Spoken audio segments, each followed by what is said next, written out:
Welcome into the Sick Podcast with Draft Vogel. I'm John Vogel, the host.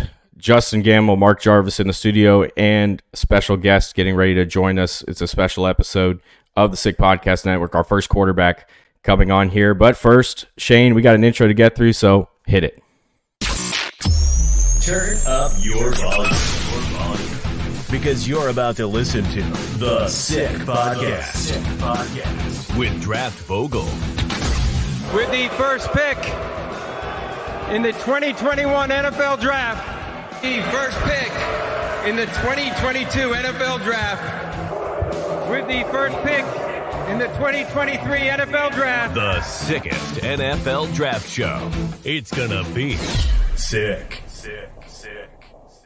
And the sickest podcast in the draft media is brought to you by DraftKings, of course. Download the DraftKings Sportsbook app and use the DraftKings code SICKSPORTS, just like the network, to get $200 in bonus bets instantly when you bet $5 on just any NFL bet. We got the playoffs coming up. We got some good stuff to get into there. So make sure that you do that because guess what? The crown, it's yours. Joining me now is Justen Gammel and Mark Jarvis. Guys, we got a guest that we're going to have to warm up in here, but first, are we doing all right tonight?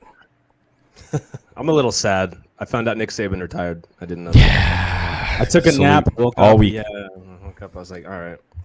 All week. But, Nick Saban is retired. He's gone. The greatest, one of the greatest coaches of all time. Maybe the greatest. But yeah. Yeah. Mark, how you doing, buddy? Tired. Lots of tired, sad people tonight. But hey, look, we got somebody to raise our spirits, and let's go ahead and welcome in Mr. Austin Reed, quarterback, Western Kentucky, NFL draft prospect, headed to the Shrine Bowl. Austin, man, you got any positive vibes to bring to us with all this sadness and tiredness? Well, I'm back in Florida where it's nice and sunny and warm, so I guess that's positive to add. Yeah, he's got a point there. You're the southernmost out of us all because Gam's in Colorado. Yeah, it's freezing here, so I'm pretty jealous of Florida. Right Jarvis is in Ohio. I'm in Tennessee, and it's pretty cold here right now. So it is what it is. But, hey, man, I'm glad that you had the opportunity to come on here and join us. Been talking to you this year. Been excited to watch you all year. I watched you a lot last year. And one of the things that we like to do on this show is we like to get into nitty-gritty details about the position, how you play it, stuff that I guess we don't normally talk about on the media side of things. So I told you before, when we were getting ready for this, get nerdy, man. Get your nerd on. Let's get ready. So the first thing that I want to start out with you is just a little bit about you and your career. You were at the University of West Florida, where you won a national championship, and then you moved on to Western Kentucky. What was the biggest difference from you going from Western Florida or West Florida to Western Kentucky, and what was the biggest thing that you noticed in that uptick? Yeah, I think the obvious answer is the speed of everything. I think obviously there's a lot more speed at the Division I level. I tell people all the time, I played at Division II level. I played against Cater Coe, who's starting for the Dolphins now. I played against Duggar, who starts for the Patriots now. And, I played against a lot of really good defensive players at the Division II level. And, I think the biggest difference personally is kind of that front seven. I think there's a lot of really good, talented skill players at every level. And I played against some really good ones, and I played with some really good ones as well. And, that biggest difference I've really seen is that O-line, D-line. That front seven's a bit different story once you get to that next level, but it's definitely a little bit faster for sure too. Yeah. Well, first off, good to have you on, buddy. Please feel relaxed, feel laid back. This is the most laid back interview you're going to have for the next couple months for sure. You're going to have some serious conversations coming up with some serious people, but hopefully this is just three goons shooting the shit with a quarterback, so feel free to just chill. But yeah, good to have you on. Last few weeks when we knew we were having you on, I kind of dug into your background and the coaches you played for and, your career, and it's in your tape. First off, your tape was great, man. It was really fun to watch. I liked watching the air raid at Western Kentucky under Coach Helton. When you were at West Florida and then, Coach Helton comes calling, were you aware of his background at USC or Tennessee in the air raid, or was that how big of a part, like how big of your decision went into that whole type of thing? Were you concerned where you're going to go and what type of offense you're going to play in? Yeah, I mean, Coach Helton kind of laid out the game plan for me when I was in the portal and when I visited Western Kentucky. He explained, his time at Western Kentucky the first time around when he was with Brandon Dowdy and Mike White. And then, how he had the success he had at SC with Darnold, and then, the success he then had with Bailey the year before. And, he kind of laid out the roadmap like, hey, man, we had success with a small school guy moving up to FBS the year before. If anybody can tell you, like, hey, you're going to move up to this level and be successful, we can. And so that was really like just seeing his pedigree of quarterbacks, going all the way back to when he was at UAB and he had Joe Webb. He has a really good history of quarterbacks. He has a really good job with that. And he laid out the plan he had for me specifically. And so it kind of made it pretty easy after seeing all that. Were you psyched to know, like, hey, I'm going to go throw the ball 40, 50 times a game? Or would it, because we just watched a quarterback win the national championship and he completed 10 passes. And nothing against him, but sometimes it's not the most fun football to watch. But then you turn on Western Kentucky last 2 years and I'm watching you throw the ball 50 times a game. I'm like, this is pretty fun. It's more aesthetically pleasing. So how does that feel for you as the quarterback? Is that something you're excited about? Yeah, you definitely can't complain. I mean, who doesn't want to go out there and throw the ball 40 times a game? It's fun. I've seen in my career, though, as my years have gone on, I do value the run game a lot more than I probably did when I was a 19-year-old or a 20-year-old at my early stage of college. But, I mean, obviously, I'm never going to complain if the coach is calling a bunch of pass plays. I'll go out there and rip it a bunch. Sometimes I rip it a little too much, but I'll go out there and throw it as many times as you need me to, Coach. I mean, when you got Malachi Corley out there, it's pretty easy to say, I'm going to sling this thing around, right? I mean, what was it like playing with him? What kind of and Davis, too. Davis is pretty good. Yeah. Mally was a fun player, fun guy to be around, really positive player. Dug into his craft a lot, did what the team asked him to do. Obviously was just a freak. I think the film speaks for that. Yeah. I like talking about the stuff that people don't see because everybody sees how good he is on the field. And everybody sees how explosive he is. And obviously after the catch, but for me being his roommate for a year, living together, and then, sharing the off the field stuff is when you truly see why Mally is so successful. And he was obviously a great teammate to have and made my job easy and made me look good a lot. And I appreciate him a ton for sure. That's Jarvis. What to hear. Yeah, you mentioned that you kind of early on in your career when you're, young 20-year-old, you didn't appreciate the run game as much, but you've come to appreciate it. What kind of caused that to where you kind of came around? You're like, oh, I think I do appreciate the run game. Yeah, when you see a ton of 3-double cloud because the team knows you're going to throw the ball 45 times a game, it makes you really appreciate when you can run the ball and get them out of that. So, we saw a lot of that this year and last year. We see a lot of, whether it's drop 8, 3-double cloud, whether it's some sort of Tampa 2, whether it's just some form of quarters coverage. We saw a lot of coverages where teams were just getting out of there. And, when you can establish that run game and really force the defense to get out of that, to have to put more people in the box, to maybe have to show you more man coverages because they have to put more people in the box, that ultimately opens up the pass game and makes it a lot easier. You're not having to fit in such tight windows. You're able to make more favorable throws than you would have to when you're seeing all that drop 8. So I've noticed that you got a team who can if you got a team who comes out there, they play drop 8, they play 3-double cloud, and you're able to run the ball early, you see them get out of that, and then it just makes your job a lot easier as a quarterback. And for personal experience of seeing so much of that coverage, you realize it's nice to be able to run the ball early in a game and establish that. So your confidence in facing that, did it go down as you kind of got more experience? You wanted to, how do I put this? As your career went on, you kind of grew to respect those difficult coverages more and not necessarily test those as much? Yeah, I mean, I've thrown stupid interceptions every year of my career, so I don't, that's just part of being a slinger and being in the air raid offense, and I live with those, and I acknowledge those.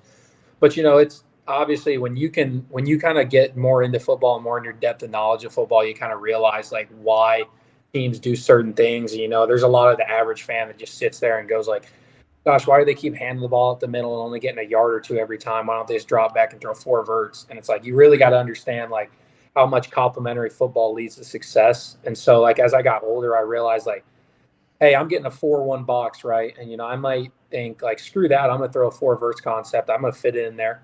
Where instead I can just check it into an inside zone. We're 5 for 5 in the box and we can go get 10 yards easily. Yeah. That forces them the next play to have to put 7 in the box. Now we got more. So it's just that understanding and kind of recognizing then I can maybe do things I can throw it in these tight coverages and all that kind of stuff. But my job's gonna be a whole lot easier if I just kind of take what they give me and be able to run the ball is one of those aspects of taking what they give you. One of the best performances I think I saw from you personally was in the last year's bowl game against South Alabama. Especially in those first couple quarters, there were a few throws that you made that it was eye popping, right? With your timing and anticipating, guys breaking down on vertical seams, because one of the things I think that's what you excel at is timing and anticipation and understanding where those zones are going to be, where those defenders are going to be, and you manipulate them just enough too with your eyes. So to you, when you look at your skill set, what is it that you hang your hat on as a prospect? Something that I really feel like I excel in is I feel like I'm a really high processor. I feel like I see the field really well post snap. Part of becoming a really great player is being able to see everything pre-snap and then turn it in a post-snap read. But I feel like I do a phenomenal job post-snap of seeing what a defense is doing. Don't feel like I'm fooled very often. A lot of times if it's an incomplete pass or something like that, it's because I made a mistake or something like that. But I feel like I'm hardly ever like purely fooled by a defense. And I feel like I attribute that to like how high of a processor I am and just having a really good football IQ and understanding where people are going to be and how space is going to be. I feel like that's kind of the benefit of being in an air raid offense is you really like learn how to manipulate space and find the open space. Whereas to have being in a true I formation pro style offense where you do play action. Okay, first big post isn't there, second read's not there. Now I'm down to the back. As an air raid guy, you truly understand spacing and where the defense gives you open zones. So truly, I feel like just my high processing and also knowing like football, like having a good football IQ in the sense of being able to apply it onto the field and go out there and make it happen in that aspect is what I feel like I really excel at. And then MTSU this year, right? I wasn't there. I wasn't able to be there in person. MTSU is it's probably, I guess you could call it my home school, right? It's real close to where I live. It's the closest school to where I live. And I go up there all the time. And MTSU kind of threw a lot of match 4. They ran a lot of match 4 this year. And so you're talking about versions of quarters and all that. Match 4 is something that's being used a lot across the NFL. There's 12 or 15 teams that are running it a lot right now. Is that something that you've kind of considered looking ahead to, is seeing, hey, as I'm getting into this draft process, am I starting to look at what defenses are running at the next level and have I faced them? Yeah, I mean, definitely.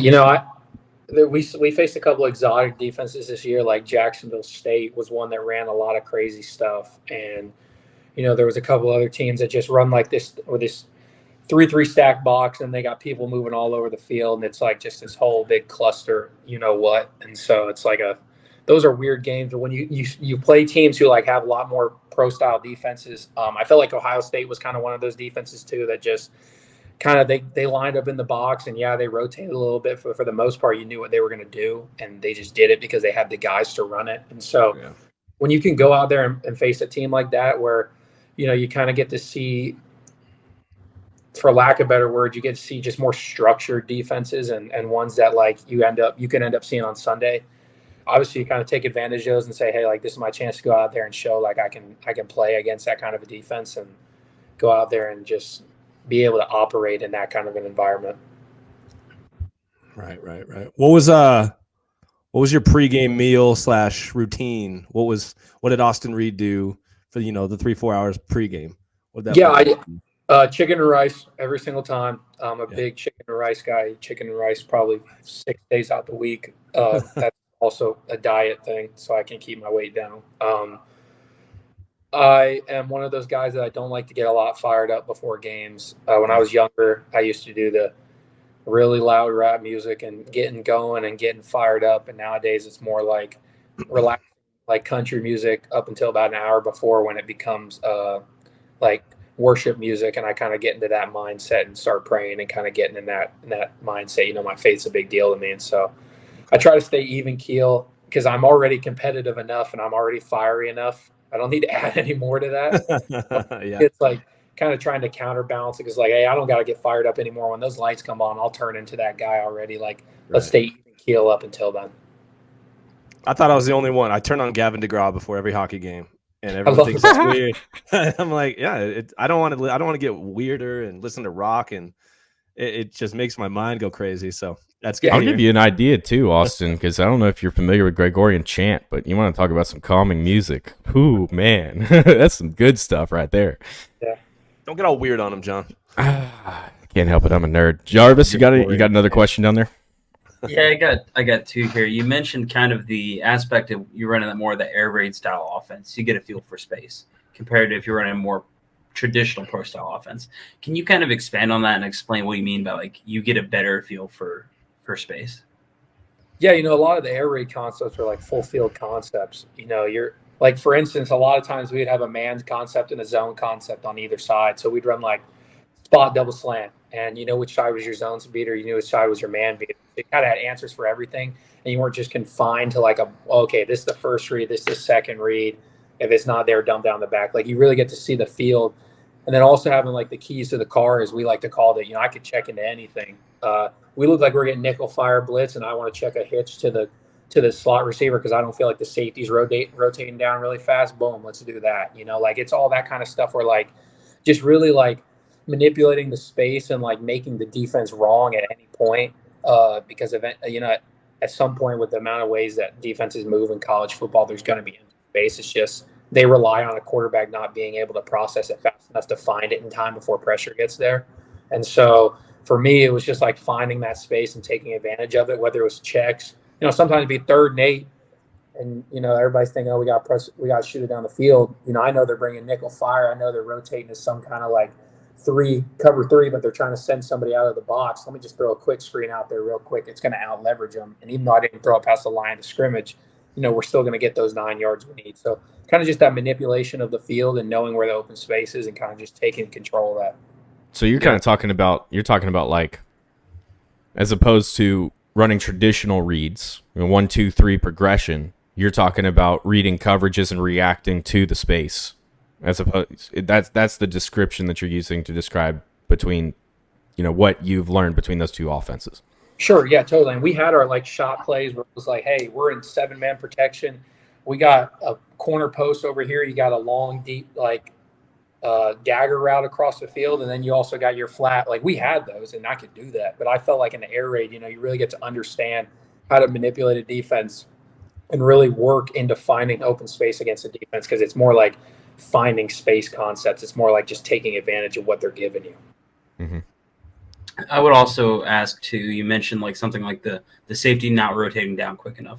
Is that something that you kind of pick up intuitively in the middle of a game? You recognize things like that? Or is that something that you do a lot of pregame prep to understand some of those things of how you manipulate a specific defense? I think it's a little of both. Obviously you got to have your film work and you're able to read tendencies on guys like, okay, this guy has bad hips. He's not really good at turning. He's not going to break on like an out route or a comeback route because he's got bad hips. And then you got like ones where you're like, okay, this guy really kind of keeps his eyes in the backfield a little bit longer than he should. So you're able to maybe put it in there for the mesh point a second longer and then spit it out to that quick screen really quick. That's the kind of stuff that you notice on film. Then you just notice as the ebb and flow of how the game goes, you start finding where that space is. You start seeing how they're playing you this game. Because everybody came out with a different kind of game plan for us than they would put on film because everybody knew how much we threw the ball and kind of how we operate. So it's just like finding that healthy balance of both, but not getting like stuck on what you see in film because a lot of times what you see on film, just they come out with a completely different thing on Saturdays. Gotcha. And I'll throw out one more too, if you don't mind me throwing this out, John. Yeah, go ahead, Jarvis. You mentioned your faith and how it's a big thing to you. Do you mind kind of expanding on that and just talking about your faith a little bit?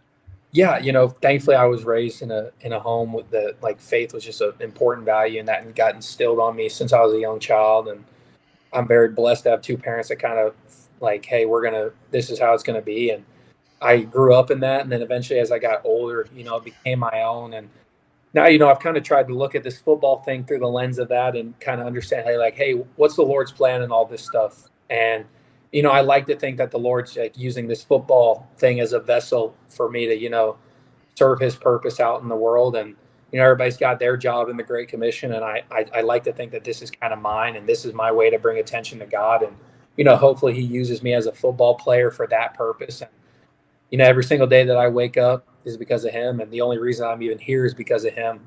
And so I don't truly believe that my life or this football career is really mine because I felt like it was given to me. And so what I try to do is, keep that into perspective and then keep the main thing. And while I love playing ball, and you probably haven't met a human being in this world that loves football as much as I do, like this is at the end of the day, not just about football. And I have to remind myself of that and remind myself of why I'm being given this opportunity and hopefully to bring glory to him at the end of the day. And what's your Instagram handle again, Austin? It is God is Great 16. I've had it like that since. Well, I had it as different things with different football numbers. So when I was at West Florida, it was God is Great 14, but it's been God is Great since I was in like 7th grade. It's one of the things that caught my attention about him, guys. I'm just pointing that out. So I want to ask you about your favorite concept to run, and I told you I was going to ask you about this. What's that go-to? You just love this, and even maybe what kind of is there a different one based on defenses that you're looking at? Yeah, my favorite for any air raid guy, they'll kind of know what I'm talking about. Just that 65, like 95 concept, in like Y cross as other people like to call it. We call it God's play at Western Kentucky. That's just your standard yes or no go on the outside. It's just 2x2. You got your yes or no go on the outside. In the slot, you got like a 10 to 12 yard out. At the slot on the opposite side, you have your standard Y cross route. And then on the outside, on the right side, you'll have your post curl, which turns into a post dig against man. And then you have your check swing from your running back out the flat. So it's an air raid staple. I love it because I feel like there's answers to everything. I feel like if you're getting like that match 4 is when you're going to be able to get that out. You're going to be able to get that out route. When you're getting that cover 3 where they're buzzing to the flats, that's when you might get that cross across the field. Or if they really fly down to that cross, cover 3, who doesn't love throwing a curl in that? So now you got your post curl. If everything drops out of there, you got your back swinging. If you get like some sort of cover 2, that cross can split those 2 safeties. So I feel like that play kind of just has an answer for everything. Every air raid guy kind of loves that play, and yeah, it's one of my favorites. It's interesting that you mentioned Y cross because I asked Carson Strong the same thing at the 2022 NFL Combine. That's exactly the concept that he went into was Y cross. Yeah. So it is a favorite by quarterbacks, but it's always interesting to hear because I think it gives me an idea where your headspace is in terms of where you like to process the way that you think about the game. Gam? I thought it was funny you said that too, because that play has something for every quarterback, and I think we watch NFL tape all the time, and you'll see like Joe Burrow loves that potential go. Mahomes loves that crosser. I think each quarterback you'll see them kind of pick up. You'll see their tendencies of like what they really like to throw consistently and what their skill set allows them to do. It's just kind of interesting to hear you pick that play because I feel like we hear quarterback coaches talk about that play. Quarterbacks, analysts love it. It's just so I don't know what else I expected, but it's really cool to hear you say that, and it's also cool to hear your outlook, but how humble you are with this whole thing, and just the way you look at life and football. I think that's really important, and I think be yourself too. With these interviews coming up, keep this energy because nothing good comes from being arrogant, and I don't think you are at all. But you're gonna have some weird questions coming up, some weird interviews. You're gonna lose sleep, or you're not gonna get a lot of sleep. That's for sure. The combine is weird, but just keep up this energy. And I had another question just about the Shrine Bowl coming up because you're about to do that at the beginning of February, right? Right. What are you looking forward to? What do you know already about it? What's the agenda for that? Like, how do you go into that? What's the preparation process? Yeah, no, I'm really excited for it. I know every other quarterback that's going to the Shrine Bowl besides Keaton. I don't know Keaton yet, but I know Devin, I know Cam, and I know Jordan. So super excited to kind of work with those guys and be around really talented quarterbacks who are also going through the draft process. I've talked to Eric Galco for the last several months, and we've had that relationship for a while. And when he invited me to the game, I was over the moon and immediately accepted it. And I'm really blessed to be able to go play in that game. I'm really excited to be able to just compete against really high level players. You look at the Shrine Bowl roster and there's a lot of guys who lit up this season. There's guys who lit up the bowl season. So I'm really excited to just compete against other guys there's going to be a lot of guys there who are going to end up getting drafted and just compete against some of the best players in the country. And, I view myself on that level and, to be invited to that was a huge deal for me. I view myself on that level. And, it was really nice to kind of be able to have that opportunity to then compete on that level. And we'll see how it goes at the end of the day. I'm just going to go out there and spin it a little bit, have a good time, enjoy the practices, enjoy the interviews and all that jazz. And hopefully it's a pretty good week. Yeah. It's just football at the end of the day, No doubt. Yeah. Jarvis, you got anything else down there? Nope, I think I'm good. Austin, last thing I've got for you, really, I guess, is what you talked about the goal being to bring more glory to God. Is there a specific team? Is there is there some sort of pipe dream for you down the line through this process where you want to end up? Yeah, I mean, I don't know. My whole career has kind of been this roller coaster, and at the end of the day, I wasn't a highly recruited high school kid. I had to go Division II to earn my name. From Division II, I had to go up to Division I and win a quarterback battle that I probably wasn't supposed to win. And from there, then I had a season I probably wasn't supposed to have, and I've had a career I really wasn't supposed to ever have. And so, for me, I kind of know I'm not one of the more known names in the NFL draft process, and I'm not probably one of those names the media is super hyped up about. But for me, I really wouldn't expect it any other way. That's kind of how my whole career has been. And I know I just got to get my foot in the door in the NFL, and eventually if that's what the Lord's will for me is, then it'll work out. And I truly believe at the end of the day, I'll make this NFL thing happen the way that I've made everything else happen. And whether that's the hard road and that's the one that's not, the easiest one, I wouldn't expect it any other way. And I truly believe, if it's God's will, I have a chance to go out there and continuously compete and continuously prove myself and have a long NFL career and have success. And I don't know what that success looks like yet, but I know that just with how my career's gone, I just expect in some way the Lord will come through and there will be a way for me to have a successful career. Austin, is first off, really glad to finally have the opportunity to talk to you, as face-to-face as it can be over, this call. But yeah, dude, I think you're going to kill it. They don't know you yet. That's the key word, I think. It's yet. I think you're going to go down there. I'm excited to see what happens with you at the Shrine Bowl. I'm excited to see what happens with you through the process. Hopefully, see you in Indianapolis as well. Yeah, I think we'll see you there. Yeah, I'm pretty sure we're going to, but hopefully we'll see you down there and reconnect and all that and see you and update and see what's going on in the life of Austin Reed through the process. So good luck through it, dude. No doubt. It's going to be great. It's going to be great for you, Austin. No, I appreciate man, we'll be rooting for you. I appreciate it. Thank y'all. Yes, sir. Austin Reed, quarterback, Western Kentucky. And that's going to about wrap up our episode, guys. Again, thanks to Austin Reed for joining us. Yeah. He's a guy I really liked last year. Guys, I really liked him last year. When I was watching, I was surprised he didn't come out right away, if I'm being honest. But I'm really, really grateful that we got that opportunity. Has you guys got any final thoughts or anything before we wrap this thing up? Jarvis, go ahead. Yeah, I just was impressed with the depth across the board, whether it was discussing, faith or discussing how you attack defenses. I think that's one of the biggest things. He's trying to pose those questions that, kind of bring out those insightful answers. And I think we got the right questions, and I think he gave us good answers. So it was a fun interview, and looking forward to seeing him at the Shrine. And like you guys mentioned, he's probably going to be in Indy. So hopefully see him there too. Yeah. No, good kid. That was awesome to have him on. So thanks for setting that up, John. And you're the only one who can actually call him a kid because you're the oldest one on here. Yeah. Well, how old are we all? Let's get this out the way real quick. On the pod, how old are we all? 27. Jarvis, how old? 27? Jarvis? You're in the middle on this. You go second. I'll go last. I'm 33.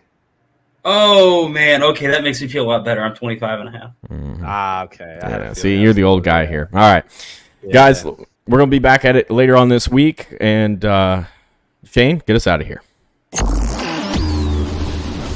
And that's a wrap. Hope you don't miss us too much until next time. Follow the Sick Podcast with Draft Vogel on YouTube, Instagram, Facebook, Google Play, and Apple Podcasts.